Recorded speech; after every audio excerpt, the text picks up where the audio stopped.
सिद्धार्थ नगर में रील बनाना जहां जानलेवा साबित हुआ तो वहीं 2 बच्चों की जान 15 घंटे तक फंसी रही। 60 फीट ऊंची पानी की टंकी में 2 बच्चे फंस गए। स्थानीय प्रशासन ने पूरा जोर लगाया, लेकिन जब बात नहीं बनी तो सेना का हेलीकॉप्टर मदद के लिए आगे आया। इस रिपोर्ट में आपको दिखा रहे हैं।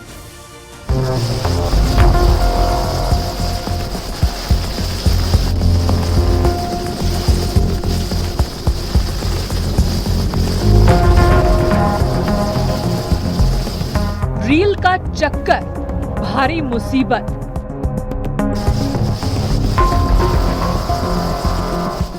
पानी की टंकी में फंस गई जान। हेलीकॉप्टर से रेस्क्यू ऑपरेशन। ये कोई फिल्मी सीन नहीं है, ना ही कोई शूट हो रहा है, बल्कि ये रियल रेस्क्यू ऑपरेशन है। 60 फीट ऊंची और 30 साल पुरानी पानी की टंकी। नीचे मौत मंडरा रही थी और टंकी पर 2 बच्चे फंस गए थे, जिन्हें नीचे उतारने में स्थानीय प्रशासन ने काफी प्रयास किया, लेकिन कोशिश कारगर नहीं हो पाई क्योंकि बारिश बाधा बन गई। दोनों बच्चों को टंकी पर 15 घंटे हो चुके थे। हर पल भारी पड़ता जा रहा था। बारिश अंधेरे के साथ हर उम्मीद टूट रही थी, लेकिन आखिरकार सुबह की पहली रोशनी बड़ी राहत लेकर आई। हेलीकॉप्टर टंकी के आसपास मंडराने लगा और टंकी के आसपास लोगों की भीड़ जमा थी। सबने अपना मोबाइल फोन निकाला और इस बड़े रेस्क्यू ऑपरेशन का वीडियो बनाने लगे। सेना का हेलीकॉप्टर बच्चों को बचाने पहुंच चुका था।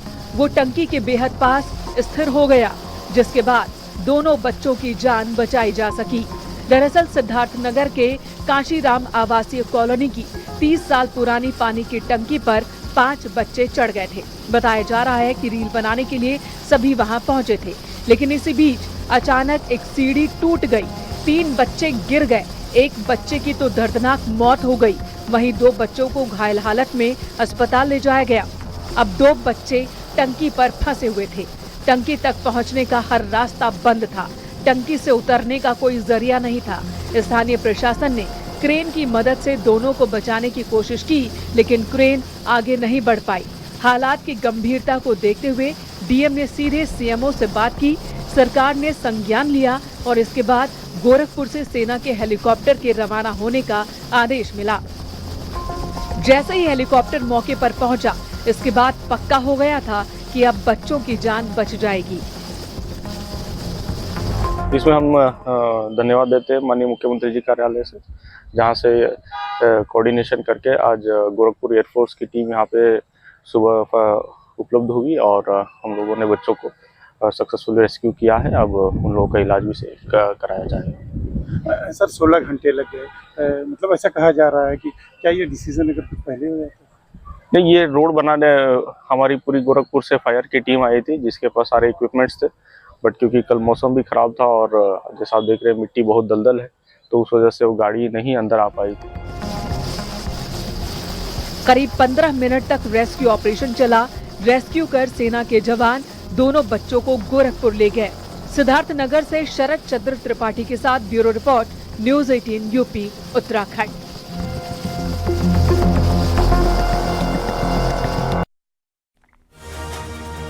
शादी में अक्सर हर्ष फायरिंग की घटनाएं होती हैं। अब शाहजहांपुर से एक चौंकाने वाला वीडियो आया, जहां दुल्हन के स्वागत में 25 राउंड हर्ष फायरिंग की गई है। रिपोर्ट में आपको दिखाते हैं।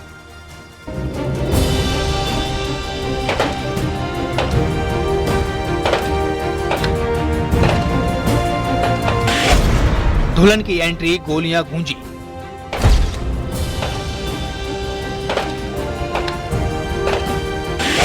दुल्हन के वेलकम में फायरिंग, 25 राउंड फायरिंग वाली सलामी।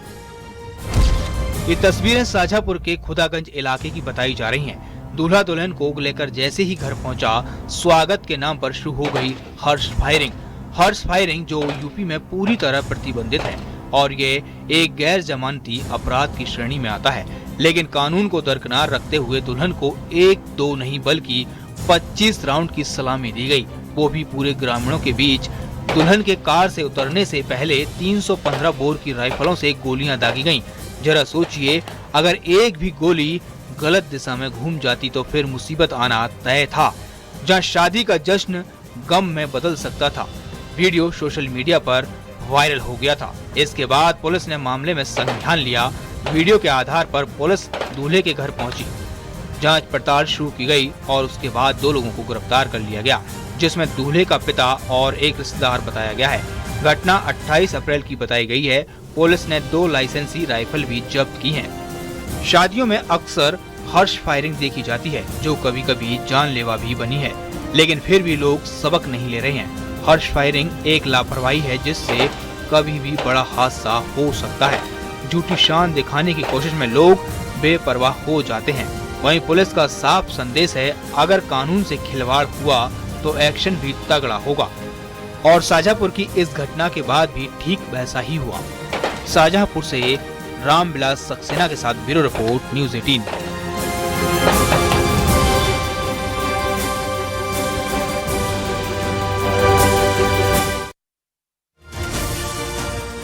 जम्मू कश्मीर के उरी में देखते ही देखते पहाड़ खिसक गया। चट्टान का एक हिस्सा सड़क पर आ गया। मलबे की वजह से यातायात पूरी तरह बंद हो गया। वहीं उत्तरकाशी में बारिश के बाद झरना हाईवे के पास फूट पड़ा है।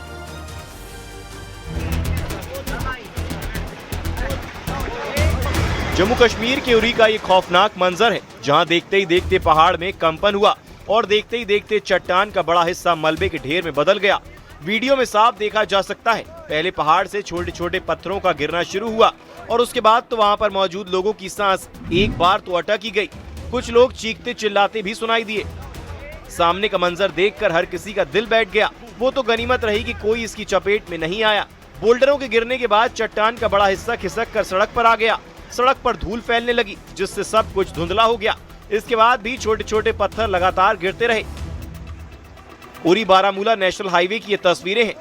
लंगामा के पास पहाड़ के टूटने की घटना हुई है। सड़क पर मलबा आने से यातायात पर ब्रेक लग गया, जिससे सड़क के दोनों तरफ कई गाड़ियां फंसी रह गईं, जिससे यात्रियों के सामने दिक्कत खड़ी हो गई। प्रशासन ने उरी की ओर जाने वाली सभी गाड़ियों को रोक दिया। राहगीरों को वैकल्पिक रास्ते का इस्तेमाल करने की सलाह दी गई। घटना के बाद बीआरओ की टीम रास्ते से मलबा हटाने के काम में जुट गई। मौसम लगातार खराब चल रहा है, ऐसे में चुनौती भी बढ़ गई है।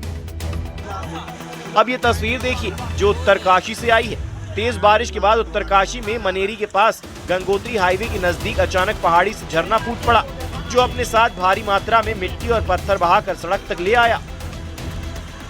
अचानक झरने के बहने से मौके पर हड़कंप मच गया। कई राहगीर हाईवे से गुजर रहे थे, जो अपनी जान बचाने के लिए गाड़ी को भगाते दिखे। Bureau report, news 18।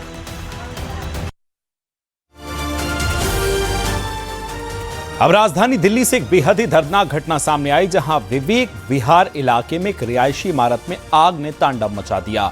9 जिंदगियों को खामोश कर दिया। हादसे की वजह एसी में ब्लास्ट होना बताया गया। पीएम मोदी ने हादसे पर दुख जताया। मृतकों के परिजनों को 2-2 लाख के मुआवजे की घोषणा की। सर आग लग रही है घर में, ये मेरी घर में लग रही है सर, ये पीछे बैक साइड में।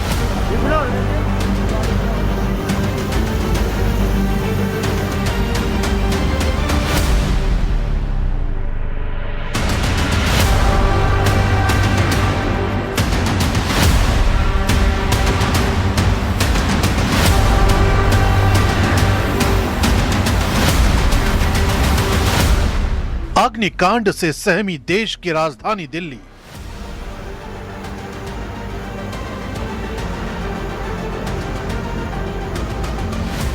विवेक विहार में 4 मंजिला इमारत में आग। एसी में धमाका, 9 लोगों की मौत की खबर।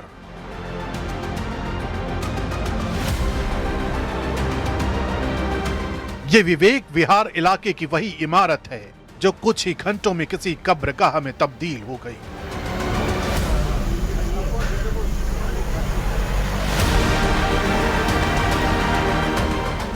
तड़के करीब 3:30 बजे जब लोग गहरी नींद में थे, तभी एक तेज धमाके के साथ आग ने पूरे फ्लोर को अपनी चपेट में ले लिया। देखते ही देखते लपटें इतनी भयावह हो गई कि लोगों को संभलने का मौका नहीं मिला। 4 मंजिला इस बिल्डिंग के अंदर मौजूद 8 फ्लैटों में अफरा तफरी मच गई। कुछ लोग बालकनी से मदद के लिए चीखते रहे तो कुछ अंदर ही फंस गए। फायर ब्रिगेड ने जान जोखिम में डालकर कई लोगों को बाहर निकाला, लेकिन तब तक आग अपना कहर दिखा चुकी थी। यहाँ पर स्थानीय शख्स है जिनके परिवार के लोग भी इस घटना का शिकार हुए हैं। इस आग का आप क्या नाम है? मेरा अशोक कुमार जैन है जी, और मेरा ब्रदर इन लॉ था वो नितिन जैन, और उनकी मिसेज शैली जैन और बड़ा बेटा और छोटा बेटा उनका इंदौर गया हुआ था अपने फ्रेंड के साथ घूमने। अच्छा। वो भी आने वाले हैं, प्रासू के उनका नाम। अच्छा। हाँ, तो सर वो बस ये लोग शाम को आए थे पार्टी से, रात को 12:30-1 बजे। मेरे दूसरे साले की एनिवर्सरी थी 25वीं, तो थोड़ा सा अपना छोटा मोटा फंक्शन करके आ रहे थे, तो देर से आए थे। तो अभी एसी में ब्लास्ट सुनने में आ रहा है जैसे, और वो तीनों की डेड बॉडी मिली है, मतलब जैसे बता रहे हैं। ये है मेरा साला, उनकी मिसेज और उनका बड़ा बेटा। अच्छा। हाँ, वो ऐसे ही पता लग रहा है। देखो जी, अभी तो पोस्टमार्टम के बाद ही पता लगेगा। फायर ब्रिगेड के मुताबिक आग लगने की पहली कॉल तड़के करीब 3:47 पर कंट्रोल रूम को मिली। सूचना मिलते ही दमकल की 14 गाड़ियां मौके पर रवाना हो और रेस्क्यू ऑपरेशन शुरू कर दिया गया।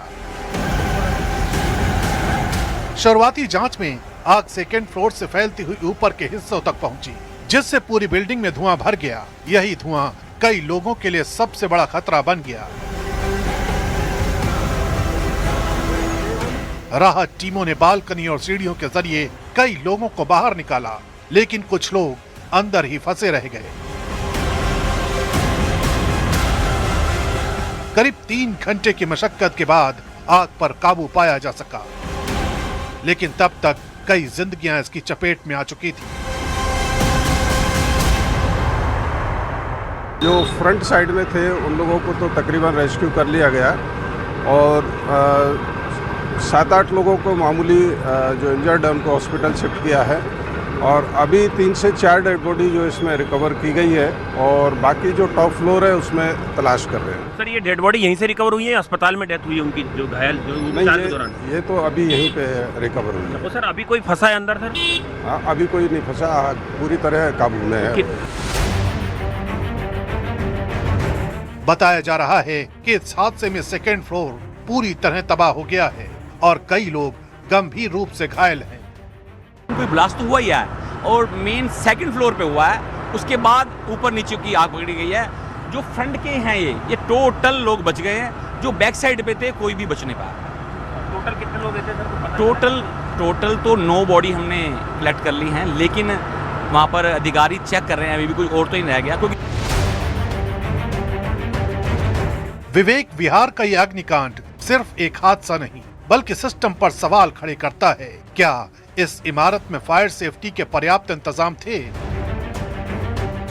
और अगर थे तो फिर इतनी बड़ी त्रासदी कैसे हो गई? शुरुआती तौर पर एसी ब्लास्ट की बात सामने आ रही है, लेकिन असली वजह क्या है ये जांच के बाद ही साफ होगा। प्रशासन ने मामले की जांच शुरू कर दी है, लेकिन जिन परिवारों ने अपनों को खोया है उनके लिए सिर्फ जांच का मामला नहीं, बल्कि एक ऐसी त्रासदी है जिसका दर्द शायद कभी कम नहीं होगा।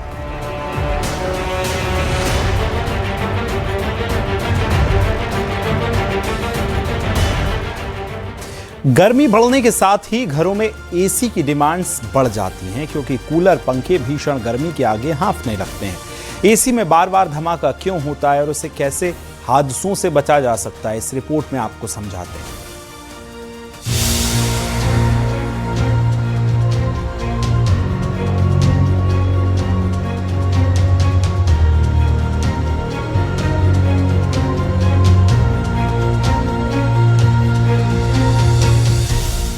राजधानी दिल्ली में एसी ब्लास्ट के बाद भीषण अग्निकांड में 9 जिंदगियों को छीन लिया।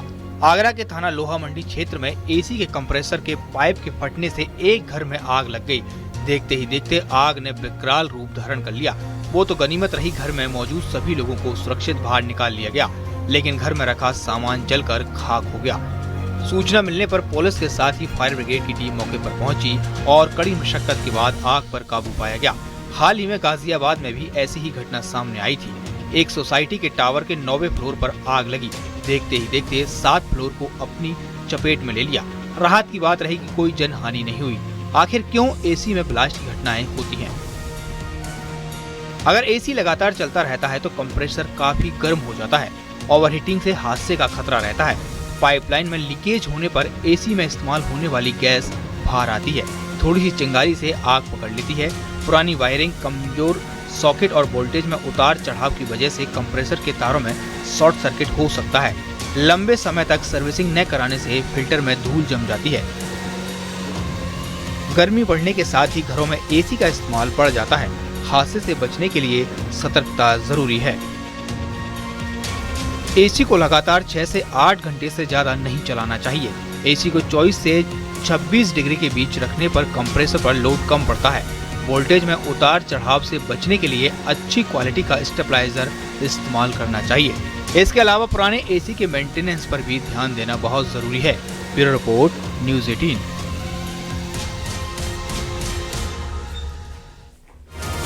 अंडमान और निकोबार द्वीप समूह में समंदर के अंदर सबसे बड़ा तिरंगा फहराया गया है, जिसमें गिनीज वर्ल्ड रिकॉर्ड भी बना है। इस ऑपरेशन में 200 से ज्यादा ड्राइवर्स शामिल रहे। कैसे हुआ सब कुछ रिपोर्ट में दिखा रहे हैं।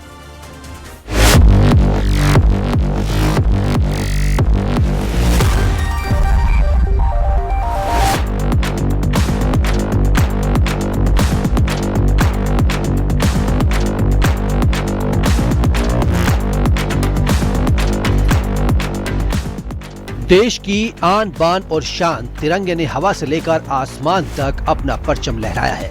अब समंदर की गहराइयों में भी हिंदुस्तान का राष्ट्रीय ध्वज उसी शान से लहरा रहा है जो हर देशवासी को गर्व से भरने वाला है। अंडमान निकोबार के स्वराज द्वीप के राधानगर बीच पर समंदर के भीतर सबसे बड़ा तिरंगा फहराया गया। 60 मीटर लंबा और 40 मीटर चौड़ा ये तिरंगा 200 से ज्यादा ट्रेंड स्कूबा डाइवर्स के तालमेल से समंदर के नीचे बिछाया गया। इस ऑपरेशन में 200 से ज्यादा डाइवर्स शामिल रहे, जिन्होंने हाईटेक टेक्नोलॉजी और आपसी तालमेल के साथ इस चुनौतीपूर्ण काम को पूरा किया। अंडमान और निकोबार द्वीप समूह प्रशासन ने समंदर के भीतर तिरंगा फहराकर एक ऐतिहासिक उपलब्धि हासिल की है, जिसे गिनीज बुक ऑफ रिकॉर्ड्स ने आधिकारिक तौर पर मान्यता दी। ये रिकॉर्ड स्वराज द्वीप के समुद्री क्षेत्र में बनाया गया, जो अपने साफ पानी और डाइविंग गतिविधियों के लिए जाना जाता है। इस उपलब्धि के साथ अंडमान निकोबार ने न सिर्फ एक विश्व रिकॉर्ड बनाया, बल्कि समुद्री पर्यटन और एडवेंचर गतिविधियों के क्षेत्र में अपनी वैश्विक पहचान को और मजबूती दी है। अब अंडमान निकोबार प्रशासन एक और कीर्तिमान बनाने में लगा है।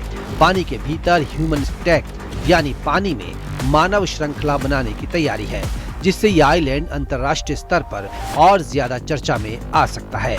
Bureau report, news 18।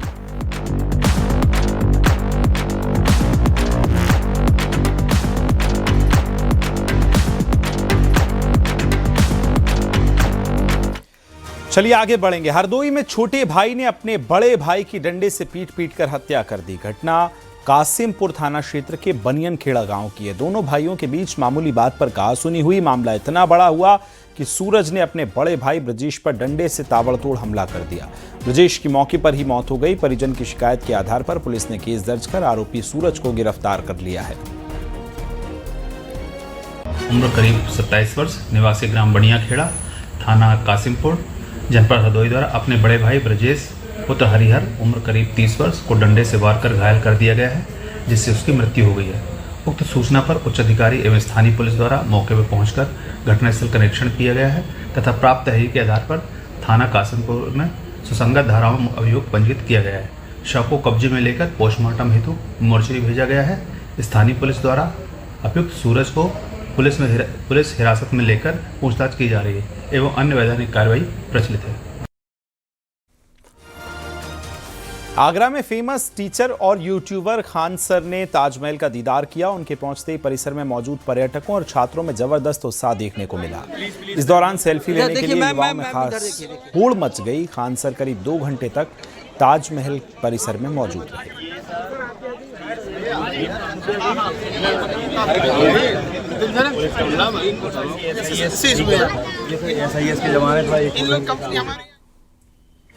संभल में नीट एग्जाम देने आया एक छात्र लेट हुआ।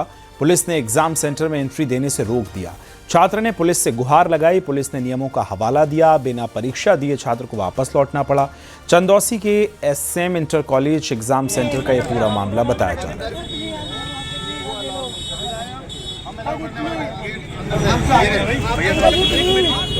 भैया लोग फर्स्ट टाइम जब भी आए थे